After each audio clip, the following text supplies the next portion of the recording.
Thank you for having a look at my channel. This semen retention journey, this journey which begins with sexual continence,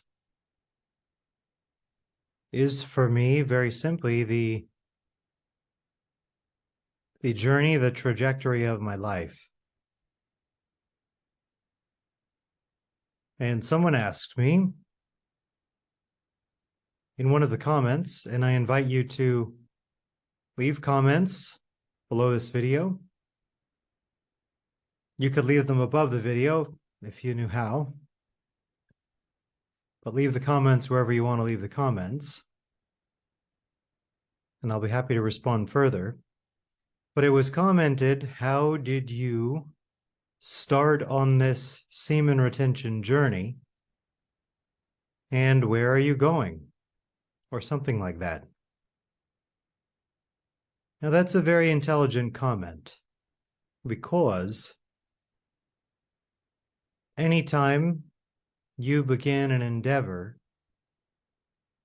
that endeavor of yours has a reality in history. Say, for instance, if you're studying mathematics, you are not the first person doing math. That is so. If you're doing mathematics today, you are someone doing mathematics, but you exist within the historical context of people doing mathematics. That is to say, there is a historicity to all endeavor. And so for myself to address with you on my channel here, what is the historic nature of what I'm doing for me? That's actually a deep question. And I will say I've been quite impressed with the feeling of resonance that I get from those of you I know are watching and commenting. It's a real honor. I'm so grateful to be sharing with you like this. So thank you for being present, whomever you are, gentlemen and ladies watching this video. Thank you so much for your attention. I look forward to serving you more in this way. So, a little story. I was in a Barnes & Noble in California, USA. Far away from where I live now, but that's where I'm from. And I was walking in this Barnes & Noble where I spent a lot of time because I like to read.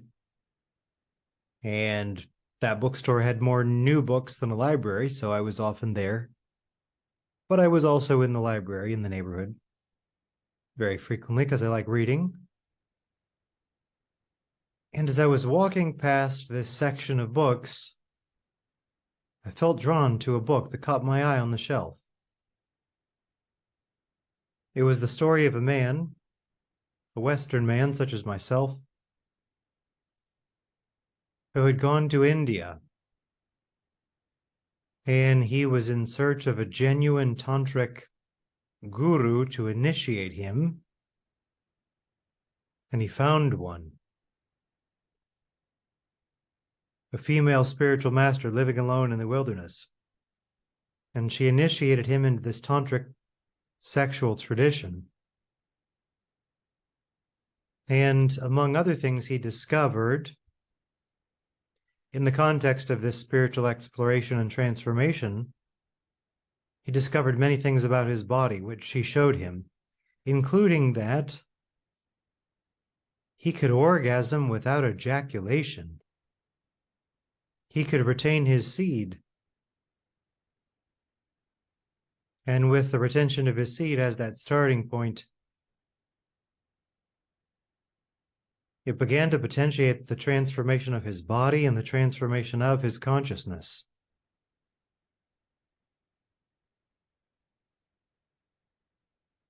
And so I realized from that moment, I would never be the same. Because I knew that if I would keep my seed inside of my body as opposed to expelling it outside of my body in an ejaculation, I knew that I would be a different man. I knew it as profoundly as I've ever known anything that I could literally know. So this began a journey. Now, at the same time, it's relevant to mention that I was probably about 20, maybe 21 at the time. And a couple years prior to that, when I was about 19, I had stopped attending the church in which I grew up. The church in which I grew up, from the age of 4 to the age of 19, roughly, was a non-denominational evangelical Protestant church. When I stopped going to that church, I didn't know where I was going to go to church. I only knew not there. I was very, very sad about that. And I wasn't leaving that place because everything they taught me was wrong. I was simply leaving that place because something was missing. And I could not be without what was missing there. And that was so important to me that even though I didn't know where I was going to find what was missing, or even if what was missing for me there was available anywhere at all, I could not continue to go to that place where something was so profoundly missing. But the sensation was sad and frightening and tragic and mournful. It was a little bit like, if you can imagine what it would be like to be hungry without knowing that there was something called food, which would satisfy your hunger. Can you imagine feeling hunger, but not knowing that food exists? That's how I felt when I left that church in which I grew up when I was 19 years old. So this discovery about the profundity of what it is for a man to retain his semen rather than ejaculate it out of his body was in the context of an already ongoing spiritual awakening process. Journey for the truth. And I knew now, from that moment, I knew that the retention of my semen could potentiate for me something in the neighborhood of the ultimate possibility for myself and my life. Shortly thereafter, I read another book by Montauk Chia called The Multi-Orgasmic Man, which is some very simple but very powerful energy transmutation techniques in which a man can raise his sexual energy up his spine and circulate it through his body and even through the body of his lover without ever needing to ejaculate the seed and that sexual energy outside of his body. He retains it, moves it with his breath. It's a book on the basic practice of the microcosmic orbit and other essentials of spiritual and physical well-being, all in the context of semen retention. Now, where is it going? So that was something of a beginning point, and there's a lot that I'm skipping. Well, I shall tell you my aim. Using the words of Saint Athanasius the Great, who wrote a marvelous work called On the Incarnation, in which he explains the following. The Son of God became man so that man might become God. I'll say that one more time. And these are the words of Saint Athanasius the Great. The Son of God, of course, he means Jesus Christ, born of a virgin. The Son of God became man so that man might become God. Notice he says, become God. And it is a capital G, properly translated. The Son of God, capital G, became man, so that man, that's us, might become God, capital G. Now, it's important to understand, in the context of Orthodox Christian theology, we are created to become God by grace. God, the Father, Son, and Holy Ghost are God. God is God.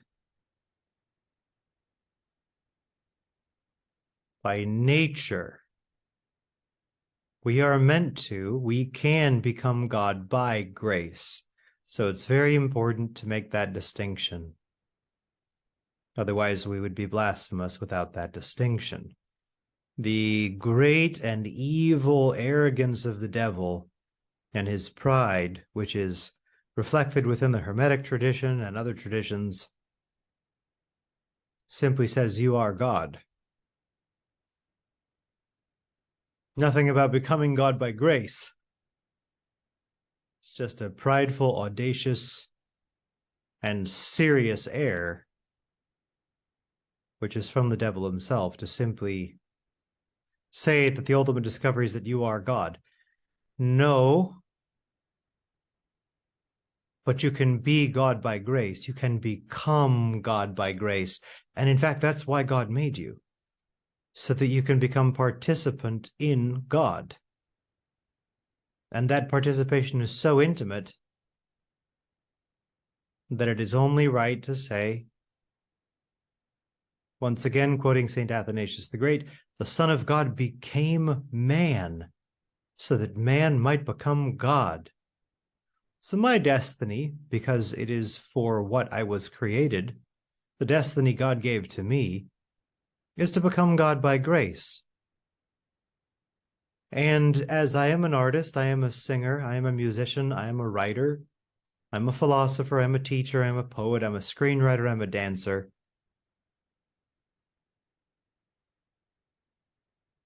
I'm a creative expression of what it is to become God by grace, because my life is a life with respect to my creative expression.